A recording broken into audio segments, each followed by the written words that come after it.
September 11th was a tragic day in American history. 2,977 innocent Americans lost their lives due to a ruthless act of terrorism on our country. However, in the midst of great tragedy, we came together as a nation to support each other and lift each other up. It didn't matter what your race, gender, ethnicity, or political viewpoint was. In that moment, we were all American.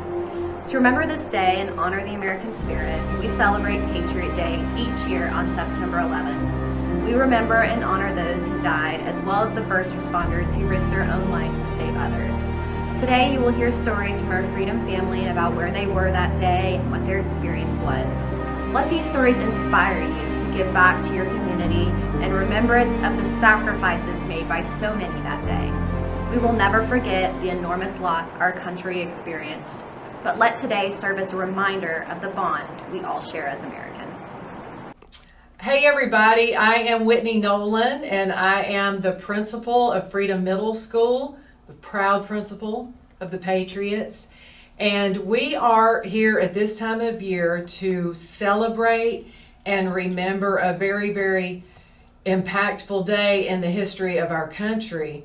What makes this so special for Freedom Middle School is that our school was built in the aftermath of 9/11, 2001, before you were born, which is hard to believe, but that was before you were born.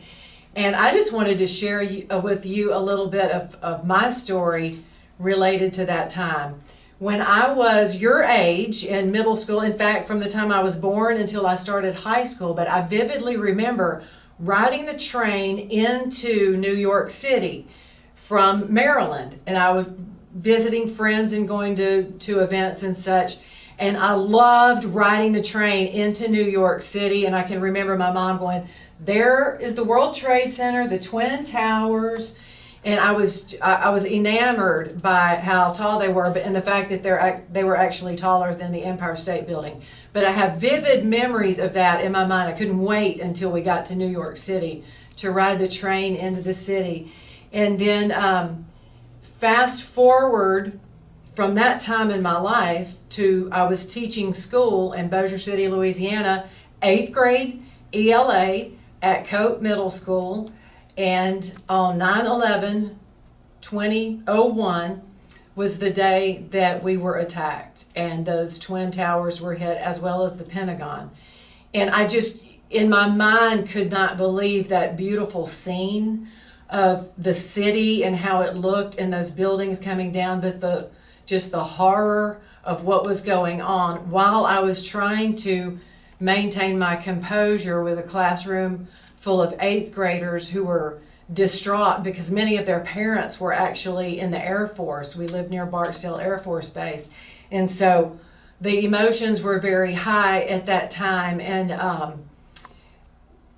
following that day, I think, is something that I embraced so much, and I've actually talked to some other teachers and staff members here at Freedom about this.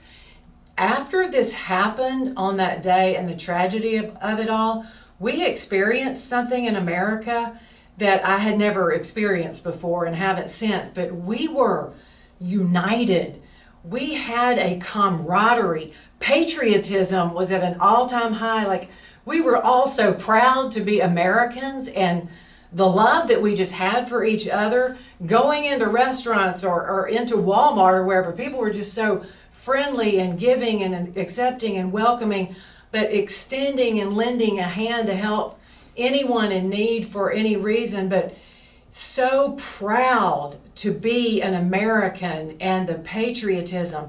This is something very impactful that I remember about one of my 8th grade students when we said the pledge one morning, and this was months later. In fact, this was even the next school year. One of my 8th graders said, "Wow, Miss Nolan, just saying the Pledge of Allegiance means so much more to me now. Like, I get this. You know, like, we're indivisible, one nation." And it was so fun and so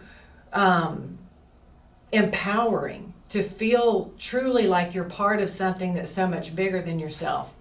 And a friend of mine who happens to be a photographer, after I moved to Georgia and started teaching 8th grade here, she shared some of her photography with me and gave this to me as a gift. I don't know if you can get this, Mr. Lyons, but she knows how I felt about New York City and my memories there. And you can see, here is the city. The Twin Towers would have stood right here, and obviously they're gone. But she created this through photography, and you can see the eyes looking over the city, and it's entitled The Eyes of the Lost, in memory of those who lost their lives that day, and looking over the city and the harbor, and there's our great American flag waving in the breeze. And I just want you to, if you can, just grab hold of that for a minute and think about, you know, policemen and firefighters and other first responders who gave their lives willingly and freely, and the families that sacrificed. We want to honor them on this day and always, but also as our school at Freedom, and this really gets to me, I'm kind of emotional about it. I feel like we are a microcosm of our nation here at Freedom. We are a symbol and a reminder of this day in our history, but we're also a reminder of the unity that we can have as a nation, because, you know, we are uniquely united, and boy, are we unique. I'm learning more and more every day about how unique we are. We are uniquely united, and we are all part of something much bigger than ourselves, which is our school. And I love so much that a year later, I've been here 1 year now, that I can walk the halls and I actually hear you saying 3 years, 2 zones, 1 freedom, because that is who we are, and we have something to be proud of as well. And maybe, just maybe, we can be a light to the rest of our nation to see how we can uniquely unite. Even if we don't agree on anything, we can unite in the spirit of kindness and in patriotism and change the world. I'm Denise Teresa. I'm a 7th grade teacher here at Freedom Middle School. On September 11th, 2001, I was living in New Jersey, about 15 miles from where the World Trade Center was. But I do remember distinctly what a beautiful day it was out. It was the bluest sky. It was the crispest morning. It was just a gorgeous day. I got up in the morning, let the dogs out, and thought, gosh, it's going to be a great day. We were watching the local news, having some coffee, getting ready to go to the closing, and the local news came on and said that a small plane, one of those little twin engine planes, had hit the World Trade Center. But at that point, we had no idea what was going on. As the news came and we got more and more information, of course, everybody got more uptight, more chaos. We decided to take a ride. A few miles from my house, there was a ramp you can go up to get on the highway, and you had a perfect view of the skyline. We decided we were going to take a ride up there, my husband and I, to see what we could see. As we were driving up that hill, the first building came down. It was the most mind-boggling experience. People just stopped where they were. No one said a word. It was totally quiet, and we just watched it come down. It was overwhelming, and you get this feeling of doom. As the day went on, it got more and more chaotic. My father was the mayor of the town at the time, and we were just getting crazy phone calls all day. People were scared. People were uptight. Our rescue unit from our town wanted to go to the World Trade Center and help. We didn't want them to leave because we were afraid that something would happen in our town, and we needed them there. So it was just a chaotic, crazy day. As it ends up, we lost 4 people from our town. One of them was a friend of our family, Arthur Russo. They never did find any of his remains. It ended up just having a little ceremony for him about 6 months later, because they held out hope that maybe they would find something. Overall, it was just like a dream, but I also remember every detail of it. So the next day, we were determined to have school, and we did. We went to school, but because of the wind shift, all the smoke was blowing over across the water to our town, so we had to keep all the windows closed. Now, in New Jersey, it was an older school. We didn't have air conditioning, so we had to keep the windows shut. We used to open the windows to get cool air. Kept the windows shut all day because the smoke was coming, so it was a stifling hot day, and and the whole mood was somber, so it was something I'll definitely never forget. Hey, it's your custodian, Gary Howell. 9/11, where was I? I'm a native New Yorker. So I was on Long Island, which is 60 miles from New York City. It was a bad day. Terrible. My sister was in Manhattan. She had to walk across the 59th Street Bridge just to get out of Manhattan. And my next door neighbor worked in Tower 1, and she had to run and not look to the left or the right out of the building because of the carnage of people jumping out of windows. So, I know you all weren't alive at that time, but if you get a chance, watch some of the programming on Discovery Channel or the History Channel. It's vital that you know what happened that day. It was bad. Signing off. Melita Vaca, and I just wanted to take a quick second to share with you my September 11th experience. I was there on the morning of September 11th. I remember waking up for an interview, planning on taking the train into the city with my mom, and I was really upset because I was late for my interview. So when we finally arrived, I believe I was on the #1 train in New York. I arrived and we left the train, and we saw people covered in what I now know as ash and soot. And they were just running into the train station, and we were just like, get out of my way, we've got somewhere to be. And then it was not until we were out of the train station and we walked a block or two that we finally got to see what was going on. My interview was in Tower 1, and thankfully I didn't make it on time. But one of my best friends, she was there, and she didn't make it out. But we were there when the second plane hit Tower 2, again, still without understanding fully what was going on. But I think what I take away the most is not the sadness and the horrible experience. I take away how quickly New Yorkers and just people in general came together for one cause. There were people who opened up their shops and they gave away water and food to people like myself having to walk 125 city blocks home. But there were taxis offering free rides and stores that would let you use a landline if it were working. So that sense of community is something that will stay with me more so than anything else that happened that day.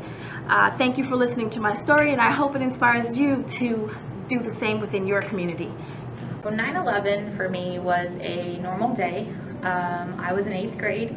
I went to South Central in Emerson, Georgia. And it was a typical day. I remember being in Miss Cloud's math class, and you could tell the teachers were, uneasy about something. They were getting, very quiet and just trying to figure out what was happening. And so in each of the classrooms, there was a TV that was connected to local channels, and they turned on the TV, and we saw the towers being hit. We didn't really, I was in 8th grade, 13, and we didn't think it was real. We thought it was just, TV. Hi everyone, my name is Gina Nelson. I lived in New York when 9/11 happened in 2001. I was home that morning and my kids were going to school. I actually did not know it was happening until I received a call from my sister who lived here in Georgia and told me to put the TV on, and I saw the second plane hitting the building. It's terrifying, it's scary. At that time, I was only about an hour outside of New York City, and I had my cousin working in New York City at the time, and it was scary. We were trying to find everybody by phone, connections were bad, panic was setting in. It was a bad, bad time, and we didn't know if it was going to migrate. These planes that were going to come out to where we were, or any radius for that matter. So it was really scary. There was mass rush to get your kids home from school so that you can be all together as a family.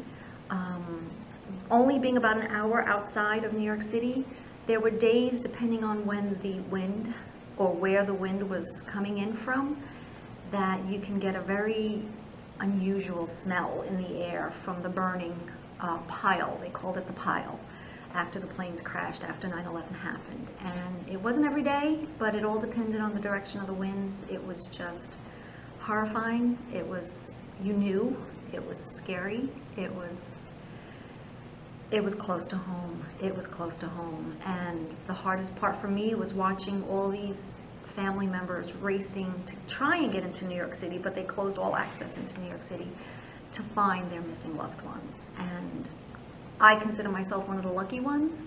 I didn't have a loved one in the building.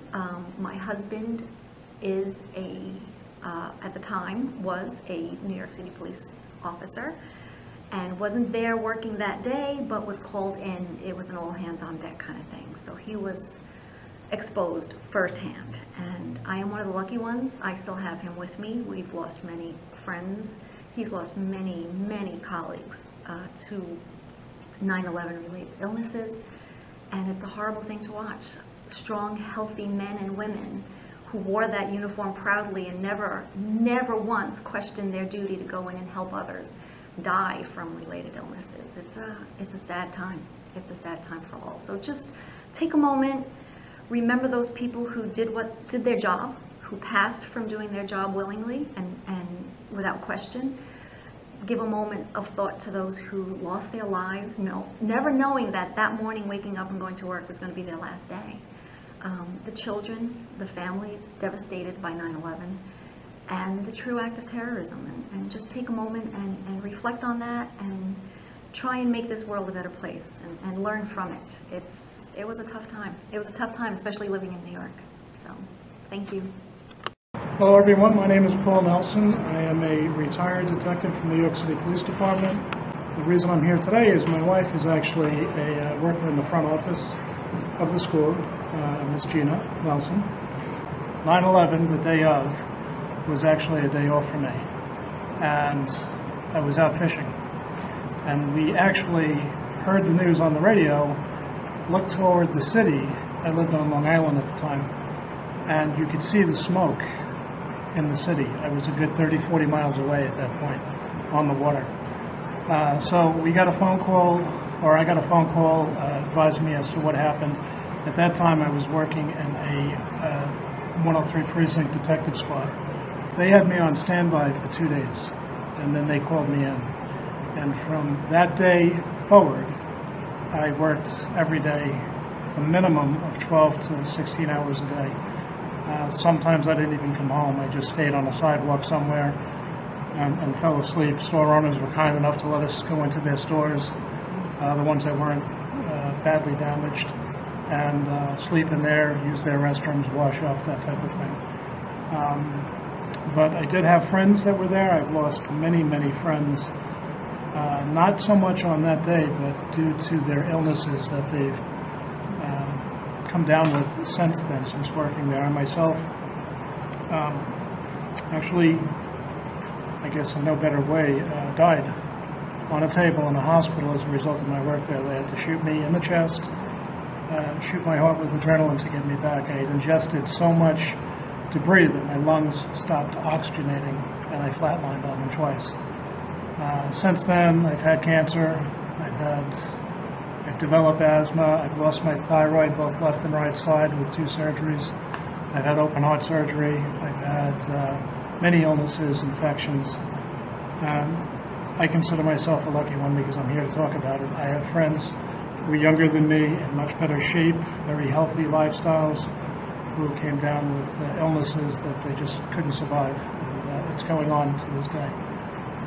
So although it's 2001 we're talking about, and it's many years ago, many of you guys sitting here in your chairs today watching this may not have been born. You may have relatives that told you about it. You may have seen it on TV. But unfortunately, what went on that day is still affecting people today. So you were a part of the cleanup crew. I was. I worked in the homicide squad. So when we were called in, I went in voluntarily before they called me in. and I got on what they call the bucket brigade, where you just went to the scene, and while members of the fire department, the police department, and just about anybody, civilians, had formed a bucket brigade, just taking debris from the pile and handing it backwards and then sending the buckets back up. I spent many hours on those lines doing that. Unfortunately, in the time that was there, we never recovered anybody that was alive. I did recover human remains and people,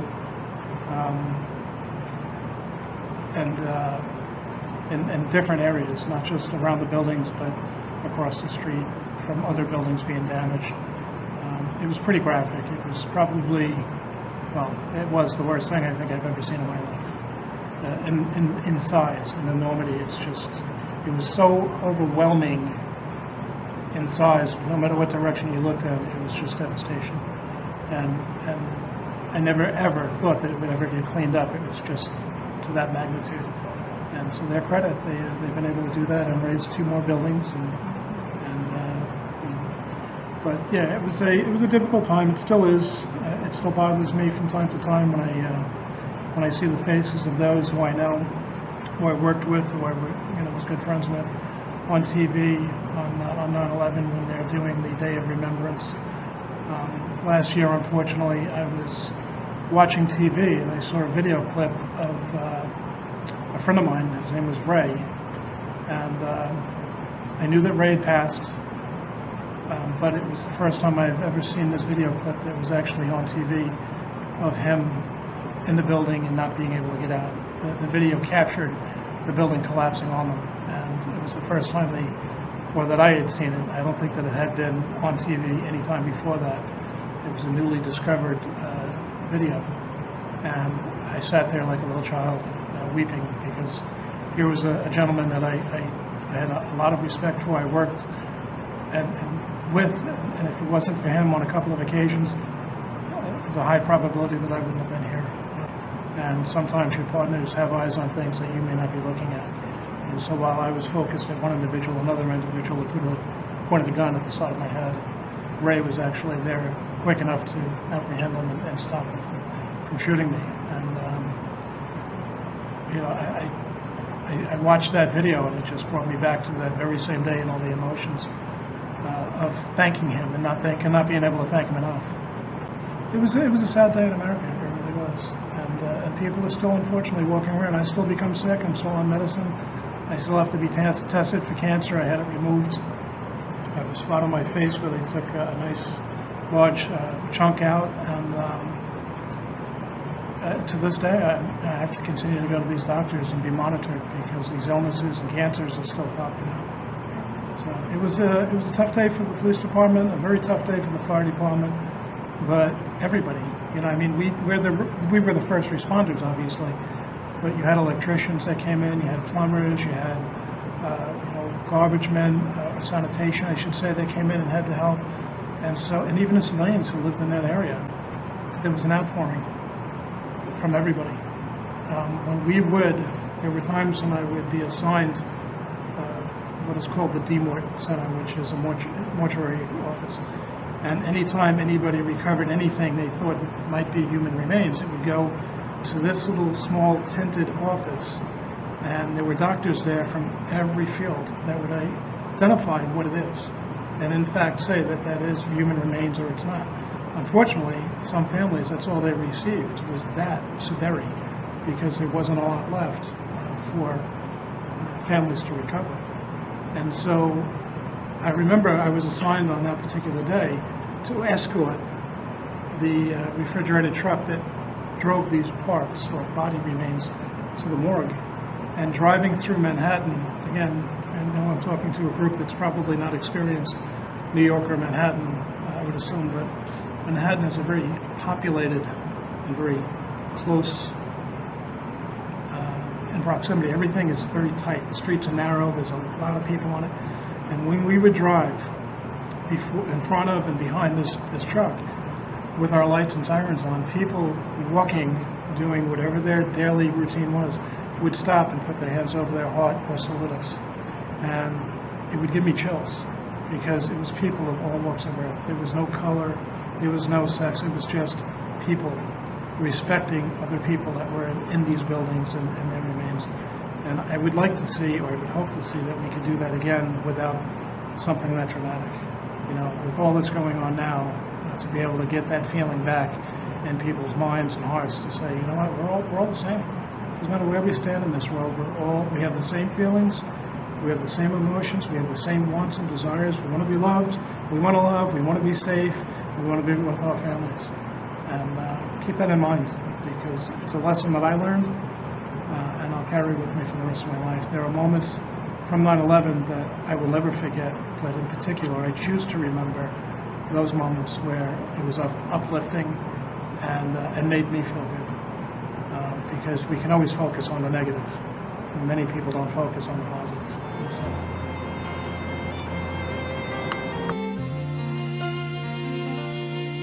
If tomorrow all the things were gone, I'd work for all my life, and I had to start again with just my children and my wife. I'd thank my lucky stars to be living here today, 'cause the flag still stands for freedom, and they can't take that away. And I'm proud to be an American, where at least I know I'm free. And I won't forget the men who died, who gave that right to me. And I gladly stand up next to you and defend her still today, 'cause there ain't no doubt I love this land. God bless the USA.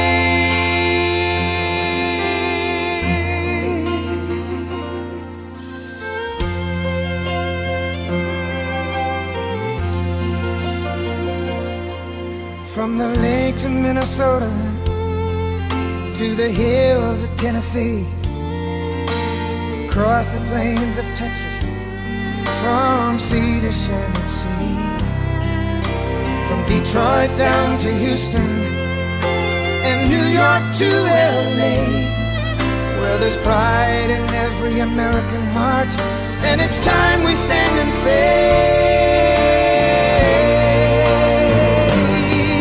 that I'm proud to be an American, where at least I know I'm free. And I won't forget the men who died, who gave that right to me.